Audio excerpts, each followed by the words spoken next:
Hey, Ennis, you know somebody named Jack?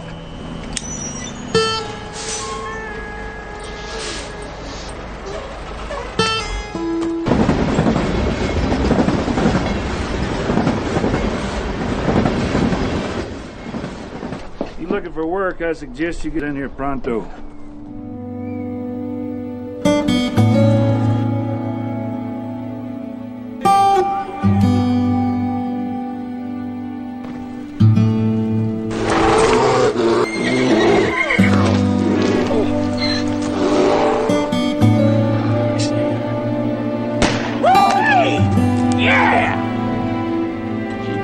That's more word than we spoke in the past 2 weeks.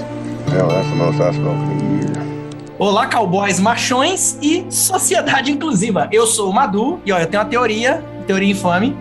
Brokeback Mountain termina em 1983, depois da morte de Jack. Spoiler, já tô dando aqui. Cara, tá de sacanagem, né? Você deu spoiler antes de falar, tipo, até de que filme que a gente vai falar. É tipo... Tudo bem. Tá no título, pô. Se você não sabe qual filme que é, olha pro título. A minha teoria é o seguinte, Randall, que é o personagem do David Harbour, que é um dos... que a gente vai descobrir que é um amante do Jack, ele deixa o Texas, e a teoria é que ele assumiu uma nova identidade, a teoria totalmente da minha cabeça, e ele vai pra Hawkins, na série Stranger Things, que não, coincidentemente, por isso que é uma teoria, se passa em 1983, e em Brokeback Mountain a gente não sabe o que aconteceu com ele. Tá validado. Socorro.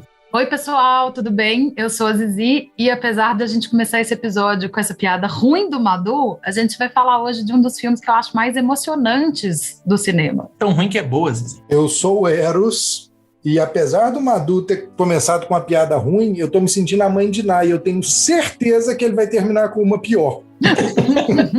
Muito bem! Hoje a gente tá aqui pela terceira vez, 27 episódios, mas é a terceira vez para falar de um único filme. O Segredo, né? Herbert Richards consegue estragar. O Segredo de Brokeback Mountain. O filme que é dirigido por Ang Lee, já vamos falar dele. E, como de costume, a gente vai explorar esse filme por diversos aspectos, fazendo a nossa análise antropológica e falando de tudo que tem para falar. Ó, se você ainda não percebeu, eu, já dei um spoiler. E se você não assistiu esse filme, dessa vez você só tá 16 anos atrasado. Vai lá e assiste e volta. E ouve aí que o episódio tá show.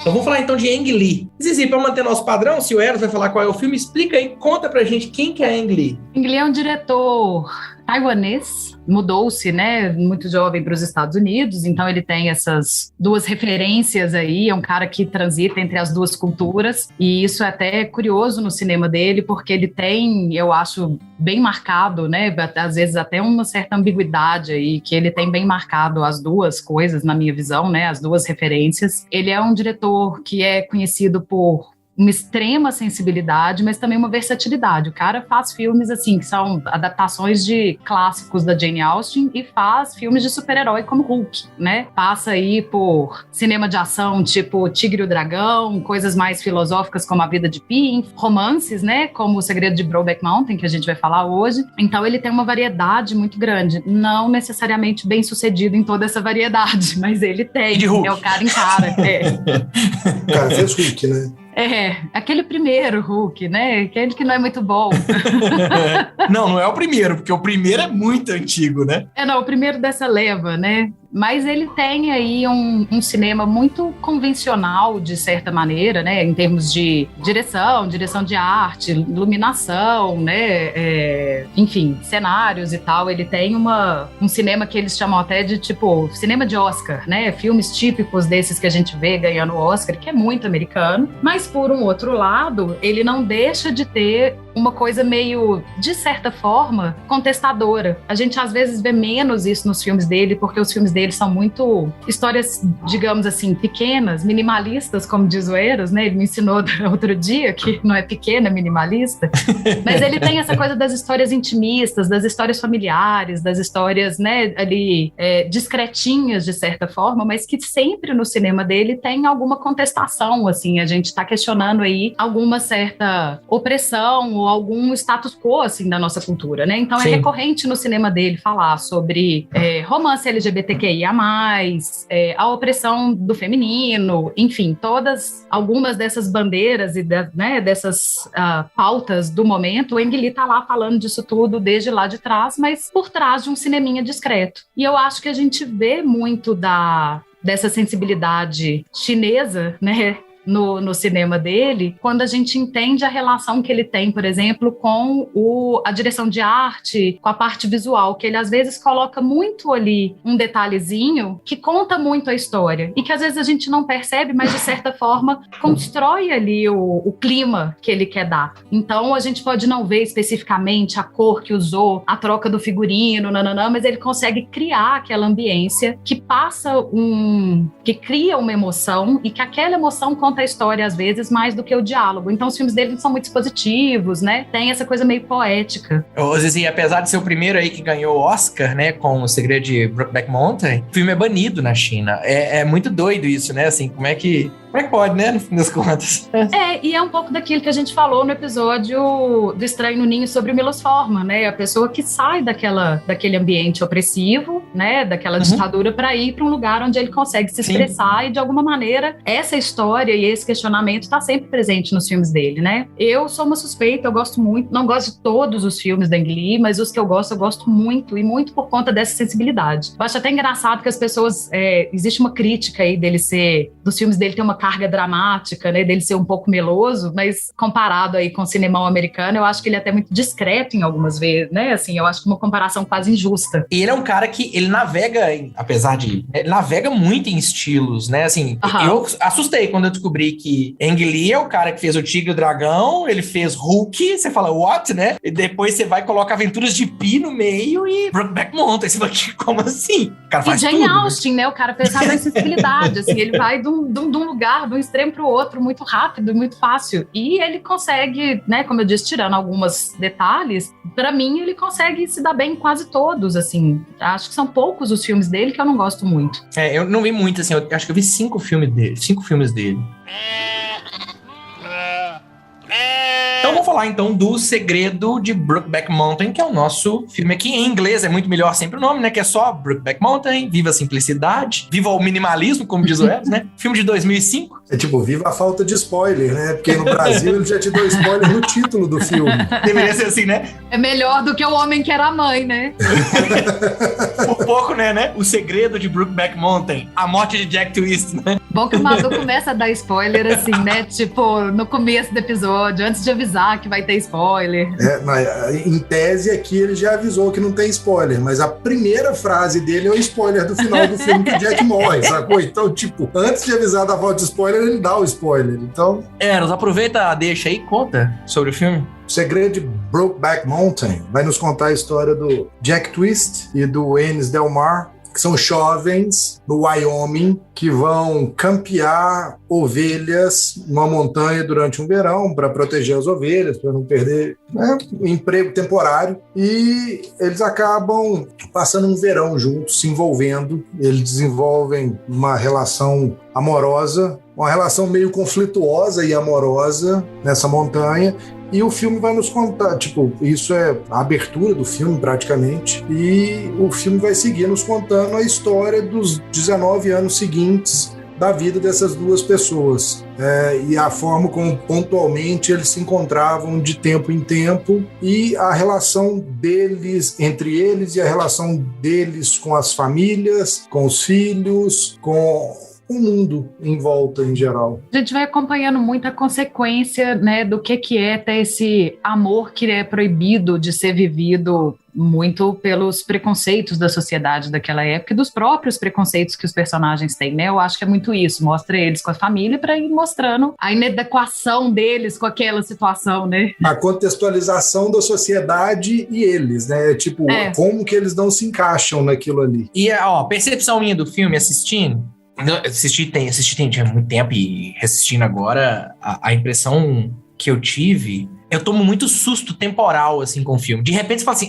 já passou isso tudo de tempo? E a minha sensação de pulo temporal o tempo inteiro, assim, já passou isso tudo de tempo, porque o filme se passa durante uns 20 anos, né? São 20 anos de história, não é isso? Sim. Eu tomo muito... Toda hora eu tomo assunto assim, mas como assim? Aí ele falou, nossa, já passou. E eu esquecia. Então, o tempo inteiro eu tinha essa sensação de falar, nossa... Onde é que esse filme vai chegar, né? Eles vão ficar velhinhos? Bom, mas isso é distração sua, né? Porque o filme pontua a passagem de tempo o tempo inteiro, né? Tipo, a gente só se encontra uma vez a cada 4 meses e a gente não vê eles em todos os encontros deles, né? E é pontuado até pela idade dos filhos deles, Sim. A forma como os filhos vão crescendo, tudo isso. Eu acho até isso uma das coisas bem construídas no filme. A gente vai entendendo realmente o quanto de tempo foi passando, não fica muito perdido, né? Assim, às vezes você não sabe se tem 1 ano, 2, mas de maneira geral você vai entendendo. E eles falam muito, né? Por exemplo, a primeira vez que os dois se reencontram, depois, né, do período em Brokeback Mountain, eles falam, poxa, tem 4 anos que a gente não se vê. Sim, sim. Então tem muitas essas falinhas para ir pontuando o tempo, né? Não, é isso que eu tô dizendo, assim, é lógico que eu percebi a passagem temporal, mas eu assustava toda vez. A sensação era de, porra, já passou 4 anos, sabe? Eu tô querendo ver o que tá acontecendo naquela época ali. Depois já passou mais 4 anos, já passou mais 3 anos. Caralho, que rápido. Mas é engraçado que isso é uma das angústias que eu acho que o filme traz, né? A gente entender que nesses 20 anos eles se viram e realmente estiveram juntos muito pouco tempo. Né? Eu acho que essa é uma das angústias que os próprios personagens têm. Eu quero estar lá com o outro, mas no final das contas, a minha vida tá aqui, né? Com essa outra família, não, com a minha família, né? Com o meu trabalho. E essa angústia da gente querer estar lá com eles no momento em que eles estão felizes, que eles são eles mesmos e que, né, vendo o romance desenrolar. Mas, igual a eles, a gente não tá lá o tempo inteiro, né? Porque aquilo foi um pedaço, na prática, menor do que poderia ter sido na vida dos dois. É um filme foda, o filme é lindo, a fotografia é maravilhosa, a história é do caralho, é tipo... O amor, o romance dos dois, no fim das contas, velho, é uma sacanagem nego falar que é um filme de cowboy viado, sacou? Porque não tem nada a ver, é um filme de amor, puro e simples. É o amor entre duas pessoas e a forma como eles lutam pra viver aquilo ali e, velho, é tudo muito bem construído. É tipo, eu fico vendo a cara da Michelle Williams, sacou? A angústia dela de, tipo, saber o que tá acontecendo e uma sociedade machista na década de 60, no interior dos Estados Unidos, é tipo, dela não saber nem como lidar com aquilo, nem como tratar aquilo na relação com o marido dela. Então, tudo isso, pra mim, é muito bem construído e o filme é muito bom e muito legal por causa disso. Eu também sou uma fanzoca dele, assim, acho um filme que, como eu falei, né, eu acho que o melhor do Ang Lee pra mim é ele contar a história com delicadeza e sem ficar mastigando muitas coisas, e as atuações são maravilhosas, né, acho que até Anne Hathaway, que eu nunca tinha dado muita bola pra ela nesse filme, dessa última vez que eu revi, tem uma cena no momento em que ela conta pro Ennis da morte do Jack, que ele faz algum comentário, ela fala que ele pediu pra espalhar as cinzas em Brokeback Mountain, que ela não sabe nem onde que é isso, se isso existe de verdade, e ele fala, é onde a gente ia pescar, e eu acho que é o momento que cai a ficha dela, talvez, né? Ou que reforça e traz à tona pra ela. O olho dela enche d'água na hora, de um jeito tão... Aquela lágrima única do olho dela é fantástica, isso, velho. É muito do bonito, caralho. assim. É tipo, você vê assim, caralho, velho, a ficha da moça caiu. E aí eu acho que ele tem uma simplicidade que tem tudo a ver com os personagens, né? E com o ambiente, com aquela coisa da natureza mesmo, né? A gente vê o primeiro ato ali deles lá em Brokeback Mountain é muito, tipo, eles e natureza, né? Tem uma simplicidade, um purismo nisso que é muito legal e que isso segue no filme, né? O filme tem essa coisa de que é tudo muito enxuto, mas tá ali contado. E uma história que, como o Eros falou, assim, é uma história de amor, independente de, né? O que impede esses dois de viver esse amor é o preconceito dessa sociedade, né? Da época, da cultura, né? Dos cowboys ali, muito machista e tal. Mas as consequências desse amor não vivido, né? Dessa dureza que eles têm, né? Essa coisa que o Heath Ledger, gente, a voz dele não sai, né? É tão impressionante, ele tem uma atuação que ele é pra dentro o tempo inteiro e... Um australiano fingindo ser um cowboy, né? E ele não tem, assim, a emoção dele não sai, ele é aquela pessoa apagada, né? O figurino dele é branco e bege, ele é sem expressão nenhuma, porque ele tem medo. Nunca vi um talvez o personagem que mais tenha medo de falar quem ele é pro outro, né, pro mundo. E é muito triste, assim, é muito intenso, acho que toda a história, assim, de certa forma, pesado isso, mas de certa forma, dos dois desperdícios de vida, né? Duas pessoas que poderiam estar ali vivendo felizes. É muito uma história muito doída, muito sofrida, né? Mas muito bonita, porque tem um amor muito bonito, né? Eu vou trazer um contraponto aqui, vocês vão me crucificar por isso. E exatamente pelo que o Eros falou de eu também não encarar como um filme de cowboy viado, eu acabo olhando pra ele como um romance, tá? Quando eu olho pra ele como um romance, eu acho um bom filme, mas não me pega, sabe? Eu não sei, não me pega. Eu acabo, quando eu olho para um filme que discute outros aspectos de contexto, da homossexualidade, e ele discute uma quebra de paradigma, aí eu acho o filme mais genial do que eu acho quando eu olho para ele como um romance. Eu entendo a questão da sutileza. Quando eu trago um olhar que é racional para o filme, eu consigo ver um tanto de coisa, como a gente tá falando do figurino, tem um monte de coisa ali que me agrada. Mas quando eu vou pro emocional e falo assim, me pegou? Eu falo, não me pega, eu não sei porquê. Mas um filme de amor não quer dizer que é um romance. É tipo, o filme é uma história de amor, Sim, é a história de amor dos dois. Não é um romance, acho que tá muito longe de ser um romance a porra do filme, sacou? Acho que deixa de ser, assim, eu acho que ele só não tem o final feliz do romance hollywoodiano, que é uma coisa que a gente tá acostumado a ver, né? E a gente fica nessa expectativa porque é o padrão que a gente tá acostumado. Mas eu acho que ele não deixa de ser um romance. Eu também acho que não. Ele é uma história triste, né? É um romance-drama, né? A mistura das duas coisas. Agora, eu gosto disso do filme, de falar, né, da questão da história homossexual, mas sem fazer disso o único mote, sabe? Assim, ele não é um filme que tá ali só pra levantar bandeiras, ele não deixa de levantar, ele não deixa de questionar, mas ele não se atém a isso. Eu acho isso muito bonito, no sentido de não definir pessoas por esse tipo de escolha. Isso faz parte de quem eles são e do que, né? Isso determina a história deles, de certa forma? É claro que sim. Mas isso determina quem eles são e o todo da vida deles e o todo do que eles são? Não. E isso é muito poderoso, né? Assim, eu acho que a gente fala, por exemplo, quando a gente vai falar da representatividade negra, tem muito isso de escalarem negros para papéis que falam, que contam a história, que tem a questão racial de pano de fundo, ou de mote principal. Mas como se aquele personagem só tivesse ali porque precisa de ter um personagem negro, porque eu tô falando da questão racial. E não se escala um personagem negro para fazer um papel comum, que não é definido por isso. E eu acho que o filme tem essa delicadeza. Ele tá falando, sim, é a limitação daquele casal de viver, a história de amor deles é a homossexualidade, mas ele não define aqueles dois personagens só por isso. O fato disso existir não significa que o amor deles não seja bonito, digno de estar no cinemão. Concordo com você. E aí, esse é o meu ponto, Zi. Quando eu olho pra ele como um filme, eu entendo o valor, eu vejo um monte de coisa interessante, mas não me pega. Tem coração. Não tem coração, fazer o quê?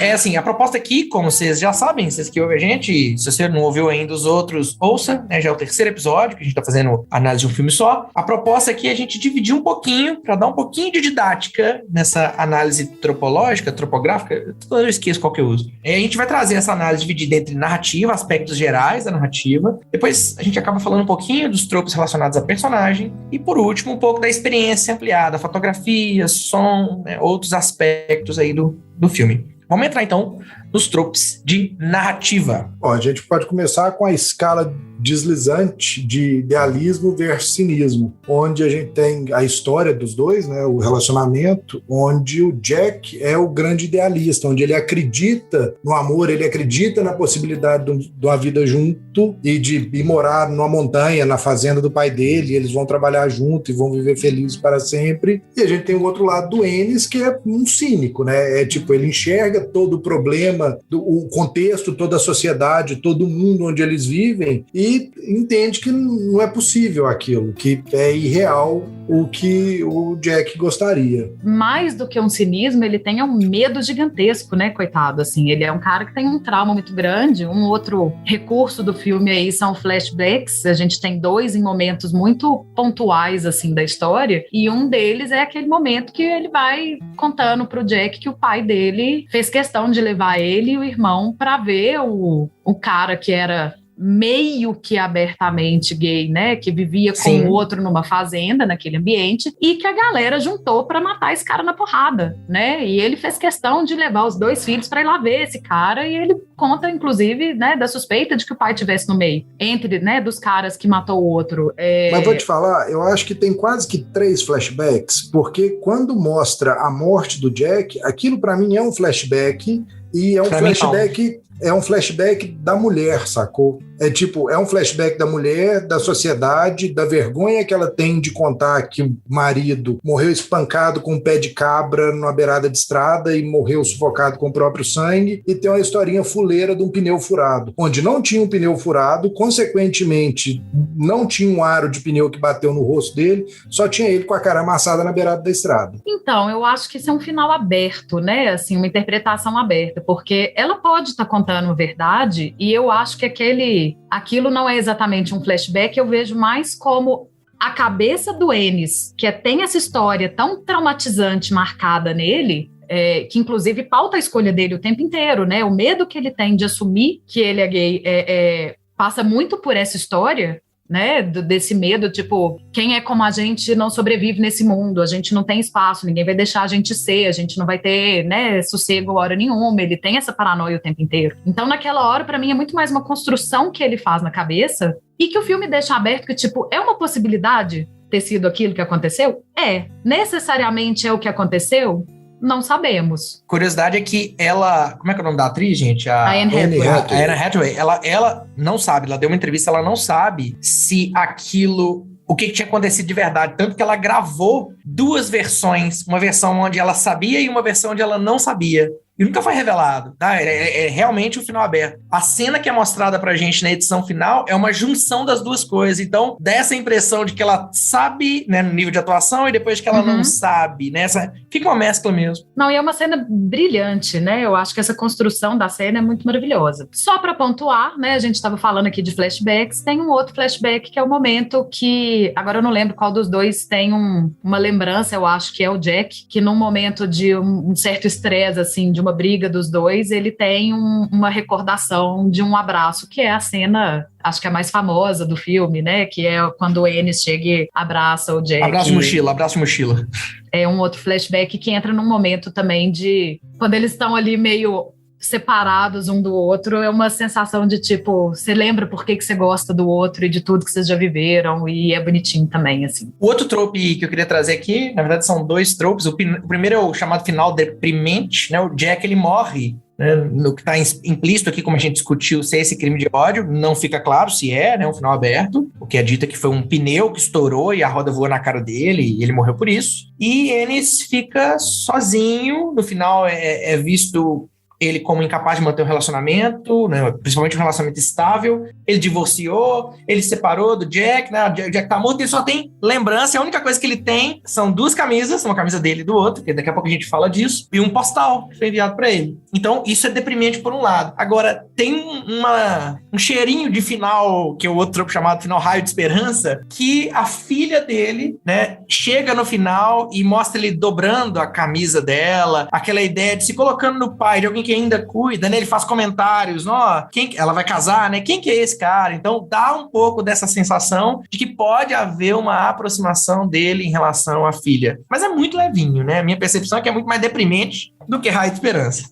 Eu acho que tem uma coisa que talvez a gente vá para um outro final, que é o agridoce. Né? Porque tem aí o final deprimente, sem dúvida, mas eu sinto naquela cena final um pouquinho de uma abertura desse cara, né? Um pouquinho desse cara se tocar, que não adianta ele ficar fugindo da vida o tempo inteiro, né? Porque ele se esconde de todo mundo e ele não vive nada, né? Ele perde o crescimento das filhas, ele perde toda a relação com qualquer outro ser. E eu sinto essa aberturinha dele de querer deixar o trabalho para ir lá ver o casamento da filha e se abrir um pouco mais e se aproximar um pouco mais. E isso realmente no conto original, eu não li, né? Eu tava lendo a análise do conto original. Tem algumas coisas que não são retratadas no filme.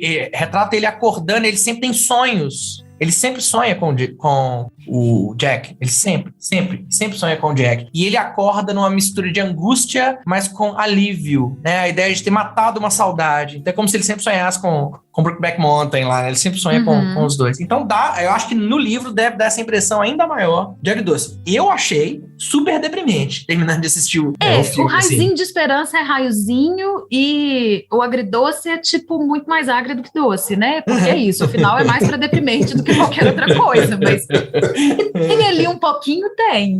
Tem, concordo contigo. Bom, o beijo da Zizi. O beijo da Zizi. A gente falou disso no episódio do Dia dos Namorados, desse beijo, mas é porque ele é, tipo, sério, ele é um beijo delicioso. Ele ganhou, tava vendo os prêmios que o filme ganhou, ele ganhou o prêmio de melhor beijo do MTV Movie Awards, que era uma das coisas mais legais daquela época, quando a gente era adolescente. Disso. Eu assisti ao vivo esse MTV Movie Awards. Eu devo ter assistido também, eu só não lembrava. Mas é um beijão, né? Vamos combinar? É um beijão. É um belo beijo. E tem uma coisa, eu não vou lembrar aqui agora o nome do trope, mas tem uma coisa que acontece nesse beijo que pra dar uma erotizada em beijo, tem que esse trope é quando fica um pouco de saliva no final do beijo.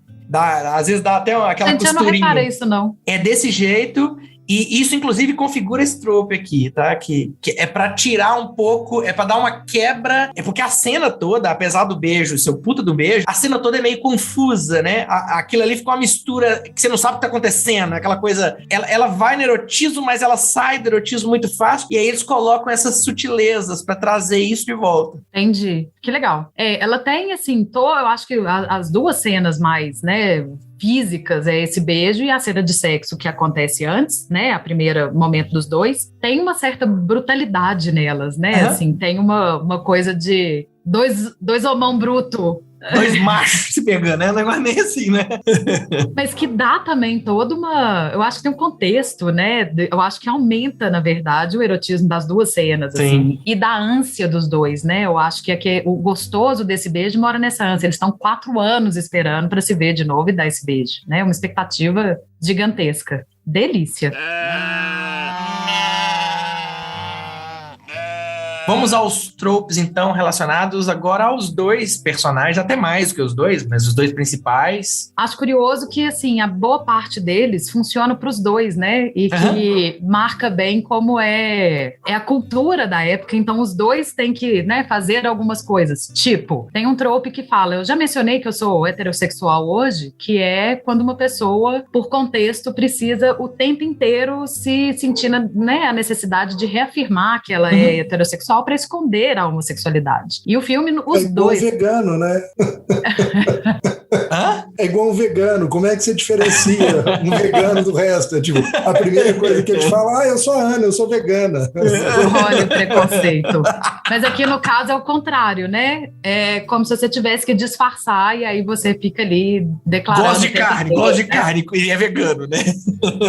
E a gente tem várias cenas, né, dos dois. Eu lembro de uma do Jack no bar, que ele dá uma flertada com o cara e o cara sai fora e aí ele dá uma... O palhaço. Com o palhaço, com o Cló. Tem aquela hora também que ele fala, né, você tá achando que eu sou bicha? Né, ele fala com o cara, né? E entre os dois, inclusive, né?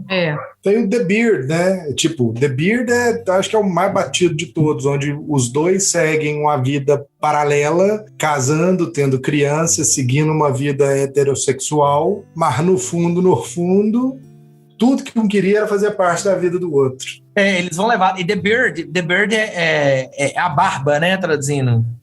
A ideia de... O trope tem a ver com isso, né? Onde você vai fingir um relacionamento direto com uma pessoa do sexo oposto, às vezes até entre o mesmo sexo. O ponto é fingir que tá interessado numa coisa que você não está interessado. Esse é o trope. E aí a gente vê isso acontecendo, né? A Laurinha gerenciando as contas de Jack de forma desapaixonada e fica um pouco implícito que ela tá meio semiconsciente ali dos hábitos dele, né? A gente não sabe até que ponto, mas fica meio aquela coisa meio desconexa, os dois são super desconexos. O casamento dos dois é mais desinteressado, né? Assim, eu acho que o casamento do Ennis com a Alma tem uma coisa mais assim, da Alma ter casado porque gostava dele, vai descobrindo, né, a história do Jack, vai ficando mais incomodada e tal, mas ela quer ali ter uma família e tal. A outra, ela tá meio um pouco se fudendo pra aquele marido, né? Com foda-se ligado. O negócio dela é administrar a empresa de trator do pai e é isso aí. Provavelmente casou com o Jack porque tinha que prestar conta e tinha que casar com alguém por causa da época do tempo. Na relação tradicional, ela é o marido, né?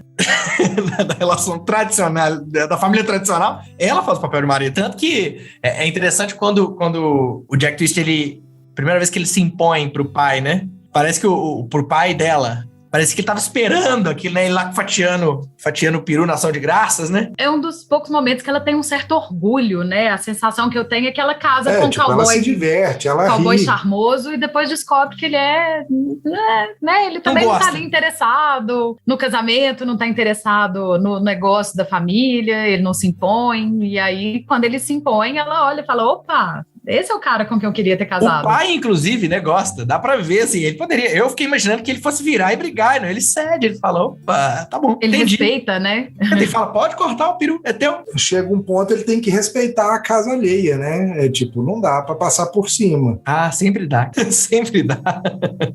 Tem um outro trope aqui, que é um trope mais estético, né? Que é o porn stache, é o bigode pornô, né? De ator pornô. Que é esse bigode que ele assume. Cara, aquele bigodinho que ele assume. Cara, mas é um contexto anos 70 ali, né? Cara, acho que nada mais é do que figurino. Tipo... Mas ele é legal porque eu acho que ele fica ambíguo, né? Porque ao mesmo tempo que ele é da época e é cabível aquele cara, mesmo sendo, né, tendo a roupagem de machão, ele também faz uma referência, sim, ao universo LGBTQIA+, daquela época, né? Então é uma ambiguidade. E mais que isso, né? Você sai de um cara que é todo machão, que agora mora numa casa toda colorida, que tá vestindo uma jaqueta roxa numa cena, então isso começa a ter outros elementos ali. Então, mas isso eu ia deixar para falar isso lá quando a gente estivesse falando das questões de linguagem, mas isso é muito legal porque a gente vê que o roxo, o vermelho, o branco e o rosa são cores da esposa dele. E é uma maneira de mostrar o tanto que ele não tem ambiente naquela casa, né? Sim. Que ele não pertence àquela casa, porque a casa é toda roxa e ele aparece lá de azul e cinza, né? Variações de azul aí mais acinzentadas. E existe aquele momento, que é uma cena que eu acho muito emblemática, que o Jack tá indo encontrar com Ennis e ele sai perguntando pra ela, né? Pra Maureen ou Laureen? Agora eu esqueci. Acho que é Laureen. Laureen, E ele vai e pergunta pra Laureen, cadê a minha jaqueta azul? E o azul é a cor do Jack no filme. Então, e ele tá usando uma blusa roxa. E é muito legal porque esse contexto que ele tá dentro daquele universo de ter aquela família, mas ele tá indo para aquele lugar onde ele pode ser ele mesmo. Ele não precisa estar fantasiado de roxo, né? Então ele quer pôr a jaqueta azul dele por cima, porque ele quer voltar a ser o Jack. E aí eu acho que esse roxo aparece muito para pontuar, menos essa coisa de ser uma cor que indica que talvez ele tenha aí um colorido, né, do universo homossexual, não, é para pontuar que ele não tem um pertencimento àquela casa onde ele mora, ou ele obedece ali uma roupagem de fingir que pertence àquela casa. Legal, legal. O Joe Aguirre, que é o chefe dos dois durante o verão, o cara é condescendente, agressivo, desdenhoso e barato. Que quando o Jack descobre que um ente querido adoeceu, o Aguirre informa para ele que ele não pode deixar o emprego, que ele não pode ir dali, ir embora dali, porque no fim das contas ele não consegue curar a pneumonia, ele não tem o que fazer deixando o emprego. Só que no futuro ele ele já recusa a contratar o Jack e fala que ali não tem lugar para ele por causa de homofobia, né? Porque o cara é um escroto, um babacão. É importante frisar que ele viu a cena dos dois pegando no gramado, né? Rolando na grama. E aí ele não deixa claro no momento, mas ele é super idiota porque é totalmente atrelado a isso. Mas aí, então, eu acho que a pegada é a seguinte, velho, porque tem 4 cenas com o Joe Aguirre, mas 3 que são relacionadas. Tipo, ele sobe na montanha, antes de avisar pro Jack, ele pega os dois brincando no chão e se pegando. Rolando no feno. Brincando no chão, rolando no feno, é uma boa definição. Rolando no feno. Ele dá a entender que não tem o que fazer com ele ali, só que ele acaba com o contrato deles mais de um mês antes. Ele volta para casa com a crise de homofobia dele e volta e termina com o trabalho dos caras e desce todas as ovelhas antes do tempo, exatamente porque isso não consegue sair da cabeça dele. Ele não consegue ir embora para casa e admitir que os caras estão lá em cima se pegando e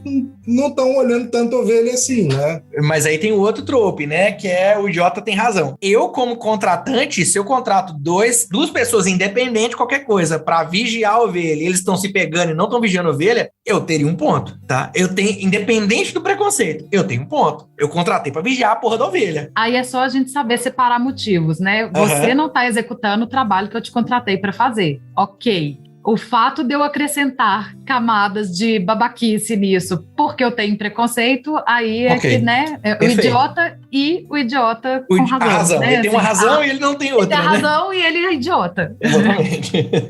Eu acho que tem uma coisa interessante da gente pontuar também, que tem a ver com os dois personagens, que são as relações com os pais. A gente tem um histórico de pais abusivos, né? A gente já falou aí dessa história do pai do Ennis levando ele e o irmão para ver o cara que morreu. E o Jack também faz alguns comentários, né? Tipo, prefere qualquer outro trabalho, até esse com esse babaca desse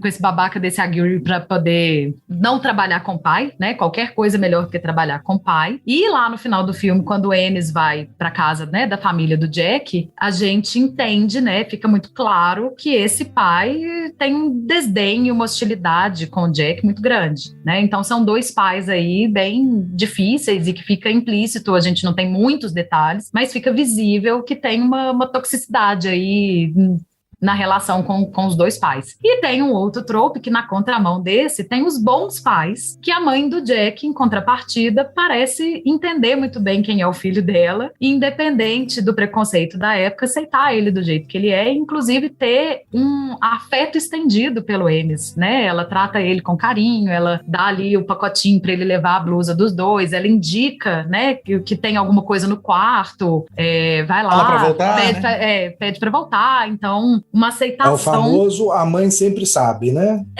E aceita, né? Assim, que eu acho que o bonitinho é que é a única pessoa do filme que, de certa forma, entende e aceita qualquer um daqueles dois personagens, né? Nem assim, eles se aceitam, né? Nem eles se aceitam, como aquela mãe aceita o Jack. Agora, o pai é muito filho da puta, né? Porque o pai, até ferir o Ennis, ele fere, é tipo, ele veio pra cá num outro verão, ele costumava falar que ia vir pra cá com o Ennis Del Mar e que ia cuidar do rancho, mas uns 2 verões pra trás ele começou a vir com outro cara do Texas pra cá, sacou? Tipo, ele sabe o que ele tá falando, é um grande do filho da puta e só. Agora, a sensação, essa cena da mãe foi o único momento que eu tive um respiro, sabe? A sensação de ter um respiro mesmo, assim, dentro do filme. O tempo inteiro, por mais que tinha a cena romântica dos dois, por mais que tinham cenas ali que eram bonitas, eu sempre tinha a sensação de não ter um respiro. Eles estão ali negando a si próprios, lutando, né, com aquele próprio preconceito. E quando vai pra mãe, eu tive essa sensação de leveza. É porque é isso, alívio, né? Ela é a única que mostra algum tipo de aceitação. O resto do contexto deles é todo muito opressor, inclusive, de certa forma, reforçando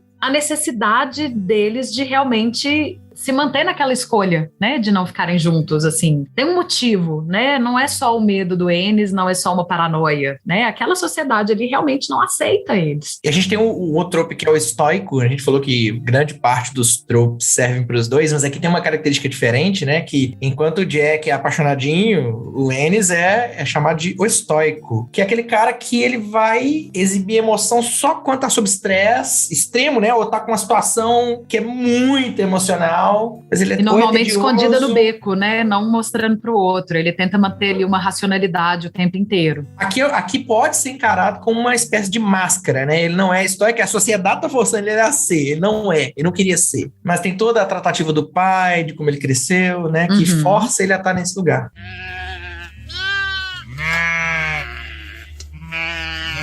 Vamos para os últimos tropes aqui, não menos importantes, relacionados a essa expansão da experiência. Falar de fotografia, de som e de outras coisas que estão ao entorno, mas que contribuem para contar essa narrativa. Pode começar comentando que pornografia de cenário é essa, né? De todas as pornografias de cenário que a gente sempre comenta, essa puta merda. É foda, né? Nossa senhora. Não, mas aquelas matas verdinhas, na hora que mostrava, eu lembro que eu tava falando, puta merda, que lugar bonito, velho, que lugar bonito, que lugar foda. Nossa, aquele lugar é maravilhoso. E ele tem uma coisa que eu acho que tem um casamento muito bonito e às vezes incomum de fotografia com trilha sonora, né? Porque foi muito engraçado que eu tava assistindo o filme pela milionésima vez e o Flávio tava por perto, mas não tava vendo o filme comigo e de repente ele parou e comentou assim, é impressionante como a trilha desse filme parece que cabe e casa no filme e é como se a sensação que eu tenho é que a trilha pertence a Brokeback igual os dois pertencem a Brokeback, né? Então tem um casamento ali muito interessante. E é engraçado que tem crítico que afirma que a Montanha é o melhor personagem do filme, né? Eu achei isso muito divertido, porque realmente ela é, assim, um espetáculo. Ô Zizi, você falou de música, a cena que me marcou de música é aquela que o Twist tá na caminhonete, no carrinho dele, vermelho, indo pra encontrar com o Ennis, e vai ser na cena seguinte, onde o Ennis vai falar com ele que no próximo inverno não vai poder ir, só daqui a não sei quantos meses, é a primeira vez que ele vai negar. Eles não vão se encontrar em agosto, só vão se encontrar em outubro. Ele vai cantando uma música de tipo assim, parece que o cara tá indo pegar, sabe? Ele tá indo pra night, tá sentindo o cara. Ele tá tocando uma música na rádio, que é uma música country, mas é uma música country que tá ali, né, naquele contexto, Texas, Wyoming, né, esse contexto rural. E naquele momento você fala assim, ele tá sentindo o cara. Aí rola a treta onde fala que só vai encontrar com ele depois, você não vai poder encontrar em agosto. E aí depois volta, mostra ele de novo. A próxima cena é ele dentro do carro voltando e tá tocando uma música country, só que a música agora de dor de cotovelo, sabe? E ele, brocochô, murchinho. Isso eu lembro que eu ri na hora. Criando essas emoções que contam a história, né? A gente pode não perceber, mas ele tá ali dando o por fora todo para criar esses momentos. É muito bom. Tem um trope que é o trope chamado de gritar, né? Gritar é quando aquela obra faz referência a uma outra obra, seja por homenagem, né? Ou uma outra pessoa, um outro trabalho qualquer. O pôster, eu fui até conferir depois que eu vi esse trope, o pôster é extremamente baseado no do Titanic. É muito igual, cara. É muito igual, né? Muito legal você ver isso assim, porque não deixa de ser a mesma história em essência, né? No sentido arquetípico da coisa, né? Duas pessoas que não podem ficar juntas, que querem ficar juntas, mas é o Romeu e Julieta recontado, né? E que tem também uma relação, diferente, mas que tem também uma relação com a natureza, né? Uma definida por só acontecer ali naquela natureza selvagem e a outra impedida também pela natureza, né? Por mais que esses dois quisessem romper com todo mundo e ficar juntos, no Titanic não rola, tem o Nesse iceberg. filme o iceberg estourou na cara do tristemente.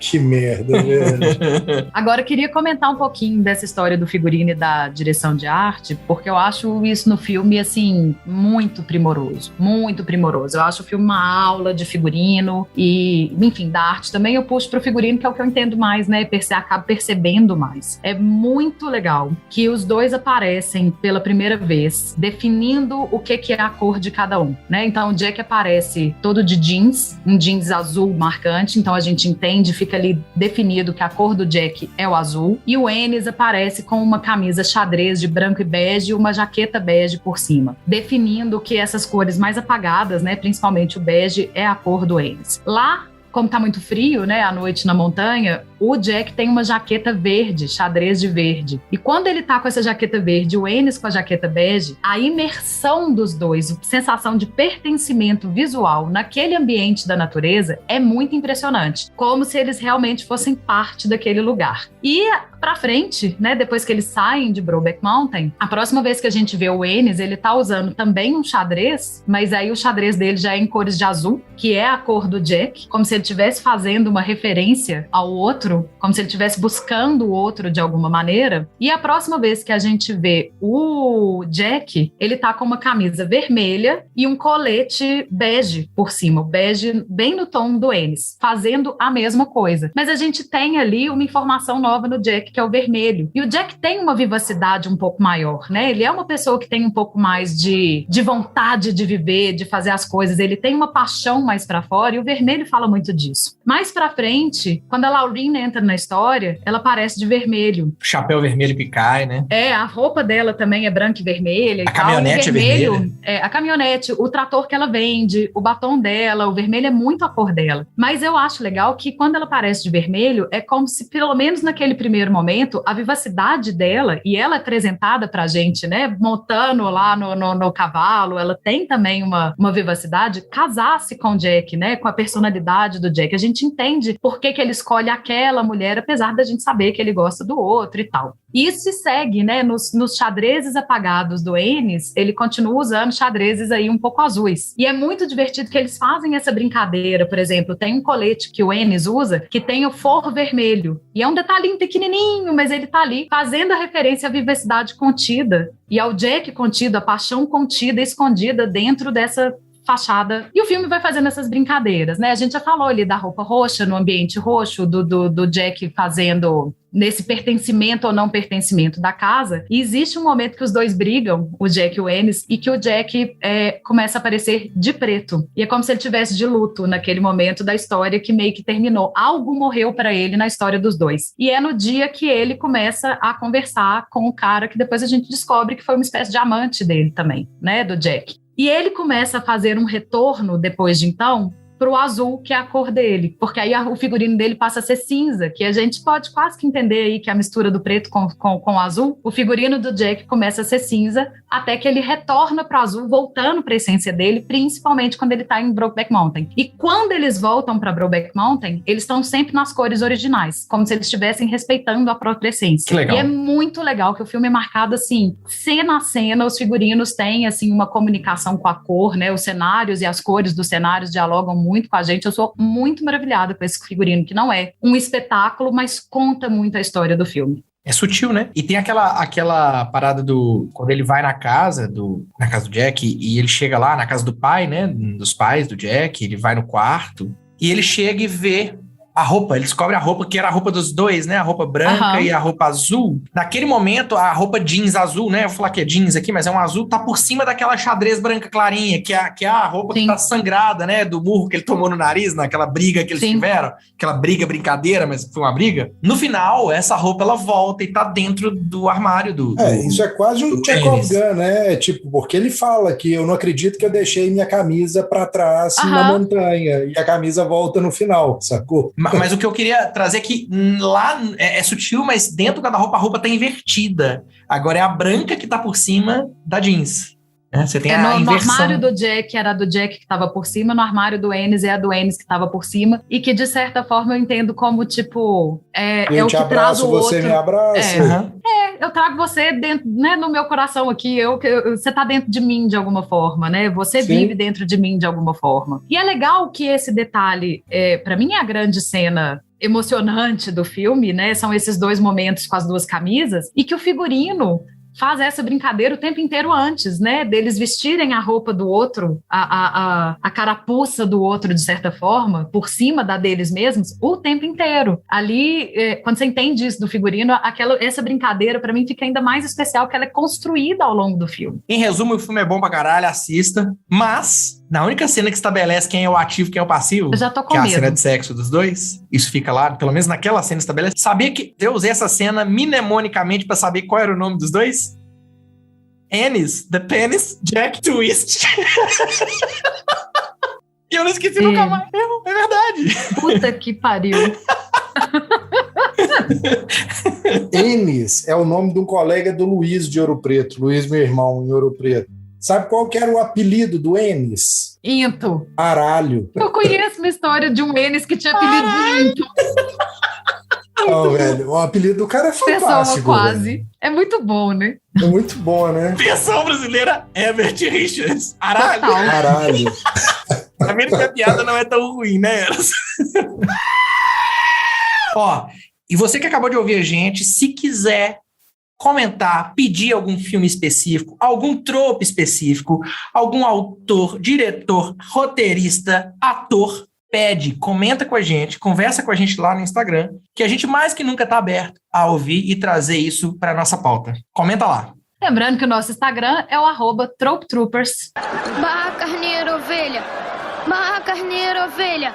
A tua raça, a tua lã, o teu clã serás fiel. Ovelhas fiéis. Barra carneiro, ovelha. O quê? O que foi que você disse? É de Velozes e Furiosos.